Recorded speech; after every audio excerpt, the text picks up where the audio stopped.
Om Namah Shivaya, Om Namah Shivaya, Om Namah Shivaya. Om Namah Shivaya, Om Namah Shivaya, Om Namah Shivaya. Om Namah Shivaya, Om Namah Shivaya. Om Namah Shivaya, Om Namah Shivaya. Boom, ba boom, boom, boom, boom. Boom, yes. Okay, lovely. So, in the ancient traditions of India,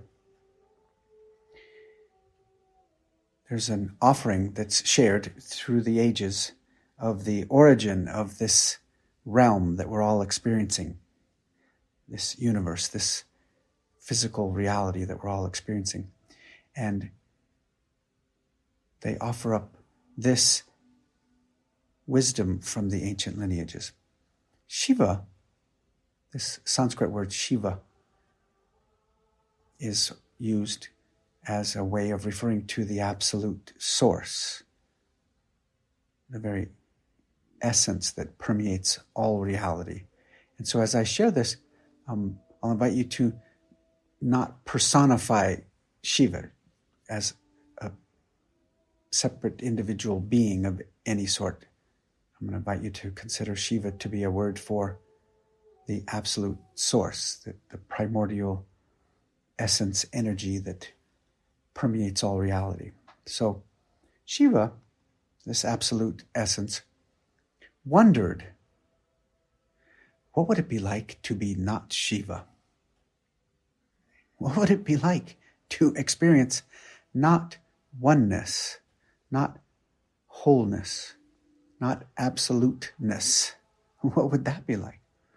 And it was that wondering within this absolute, magnificent source essence that then created this realm, that wondering, that curiosity, that adventurousness. What would that be like to experience not Shiva, not oneness?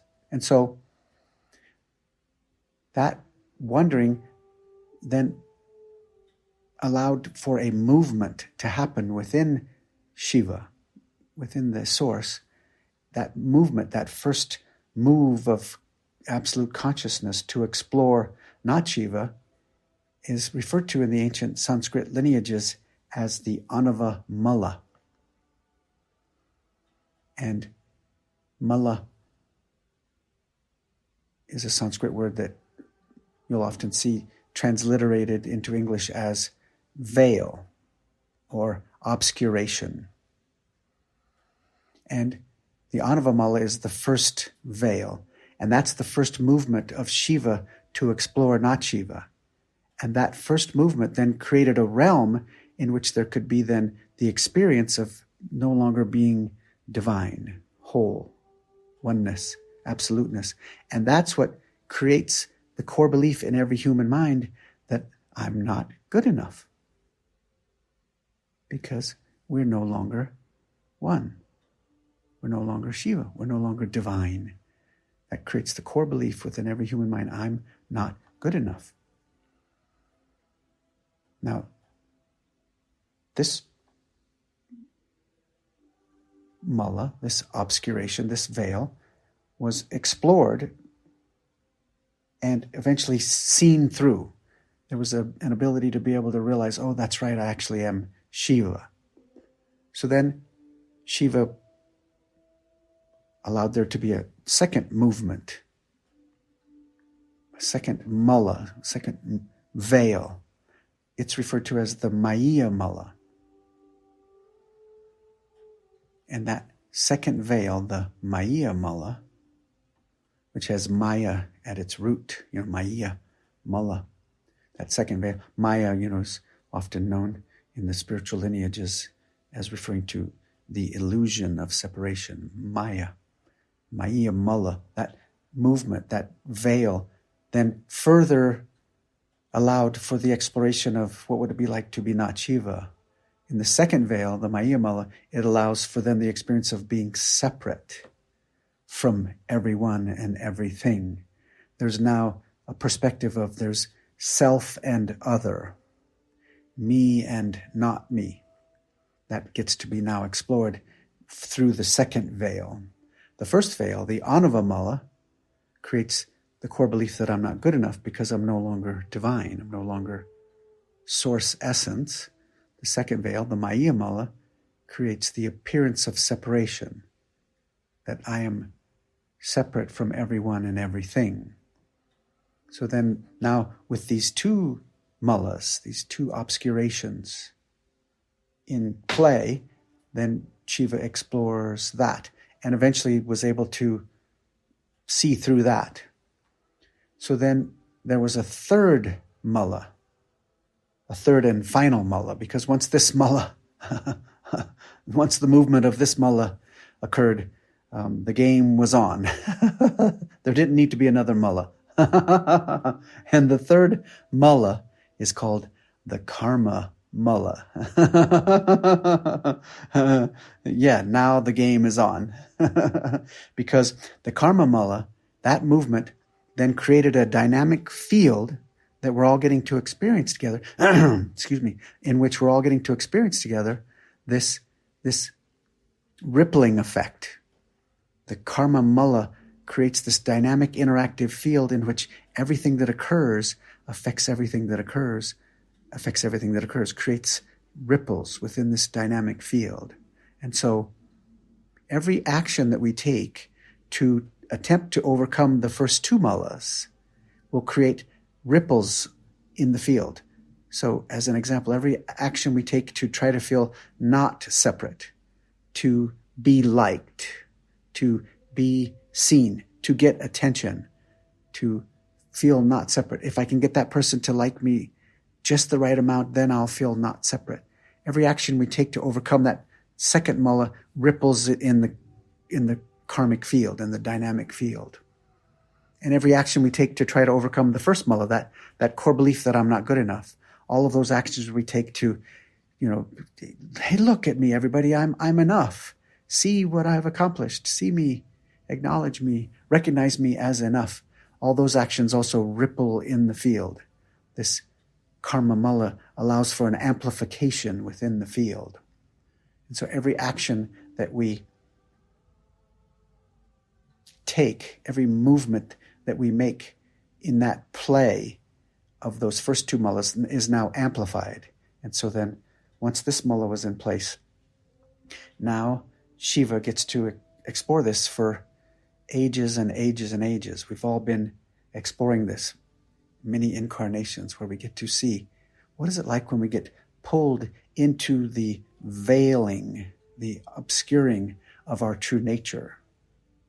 We get to experience what that's like. We get pulled into that play, the perspective of being separate and being not good enough.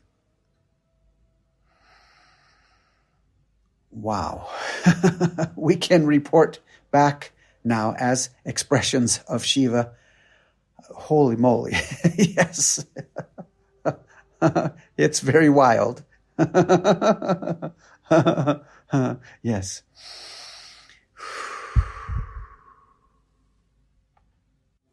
And in this wild and lovely realm, we begin to notice that there is a play of perspectives. If we get pulled into this, we start experiencing from the perspective that this place is a problem to be solved. A big problem, because no matter how much we try to manipulate and control, we can't get it to be how we want it to be. So there is this aspect of our human experience, which in previous explorations, you've heard me refer to that part of us as the wanter, that part of us that wants things to be the way that it wants them to be. And from that perspective, when we get pulled into that perspective, which is the play of this realm, the wanter isn't wrong or bad. It's the very nature of this realm And so if we get pulled into that perspective, we see this whole place as a problem to be solved. And so we'll get pulled into the attempt at controlling and manipulating and affecting others to get them to be how we want them to be, or situations to be how we want them to be, or the weather to be how we want it to be, with the idea that if we get that in place, then we'll be happy. This is the play of the wanter, which we've explored before.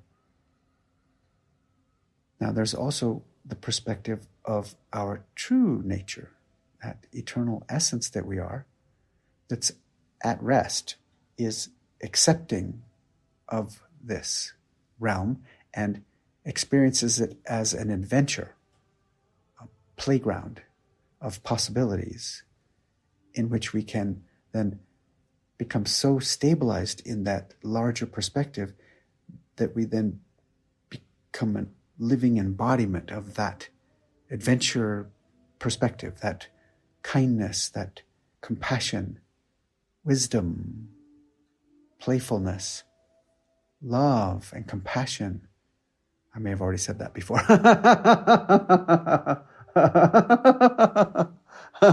And this is the play that we're all in. In every moment, there are temporary occurrences. In every moment, there's events that have a beginning and a duration and a completion. And we experience those temporary occurrences either in this continuum of perspectives. It's not like that it's black or white, on or off. This, when we talk about the perspectives of the wanter and true nature, it's not an either or. It's sort of a continuum. We're either pulled way into the wanter or part way in the wanter and part way into the larger perspective, our true nature, or we're resting fully into true nature where we see it completely as an adventure. It's kind of on a continuum. And so those moments where we're being, manipulative and controlling and selfish, we're pulled more into the wanter.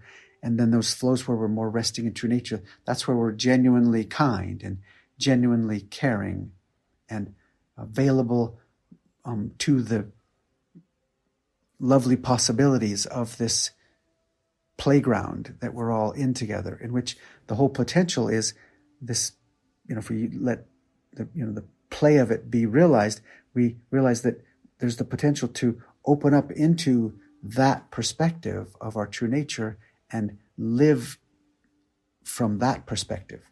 Now, any idea that we're here to vanquish the wanter or that should never occur is a misunderstanding. The wanter will always be a part of our experience, but as we continue to unfold and realize, and then enter into the practices that help us to connect into true nature, we start to notice that even when the wanter rises up, we are less likely to get pulled into that perspective. We may still get pulled in, but there may even be moments when we're pulled into the wanter where we start to realize, oh, this too is also Shiva. Shiva is also the wanter. Shiva is all of it.